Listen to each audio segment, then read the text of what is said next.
அதே மாதிரி இது இன்னொரு 3 உபதேசம் நபி ஸல்லல்லாஹு அலைஹி வஸல்லம் கூப்பிட்டு சஹாபாக்களையும் பண்ணுறாங்க.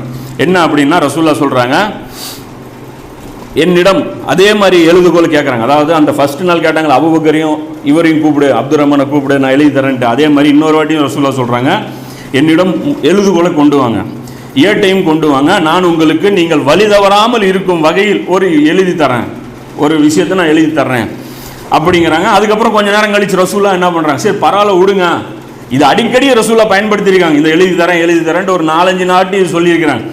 இது பண்ணாங்கிறாங்க, சரி பரவாயில்ல விட்டுருங்க அப்படின்னு சொல்லிட்டு 3 உபதேசம் வேணால் நான் செய்கிறேன் அப்படின்னு ரசூலுல்லாஹ் செய்கிறாங்க. அதில் ஒன்று என்ன அப்படின்னா, முஷ்ரிக்குகளை அரபு தீபகற்பத்திலிருந்து முழுமையாக வெளியேற்றுங்க. இவங்க அரபு தீபகற்பத்தில் இருக்கவே கூடாது, ஃபுல்லாக க்ளீன் பண்ணி விட்டுருங்க அப்படிங்கிறாங்க. அப்புறம் என்ன சொல்கிறாங்க, தூது குழுவினருடன் நான் எப்படி நடப்பேனோ அப்படி நல்ல முறையில் நடந்துக்குங்க. அதாவது வெளியூர்லேருந்து தூதுக்குழுவினர் வந்தாங்கன்னா நல்ல முறையில் கண்ணியப்படுத்தி அவங்கள நடத்துக்குங்க அப்படிங்கிறாங்க நபி ஸல்லல்லாஹு அலைஹி வஸல்லம். இது 2வது உபதேசம்.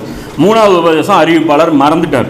ஆனால் 3வது உபதேசம் நமக்கு நிறைய புகாரியில் நிறைய ஹதீஸ்களில் கிடைக்கிது. எதுன்னா, கபறுகளை வணக்கஸ்தலமாக ஆக்காதீங்க, அதை உயர்த்தி கட்டாதீங்க. இந்த உபதேசம் கபறுகளை பற்றி அந்த உபதேசம் தான், அது 3வது உபதேசம்.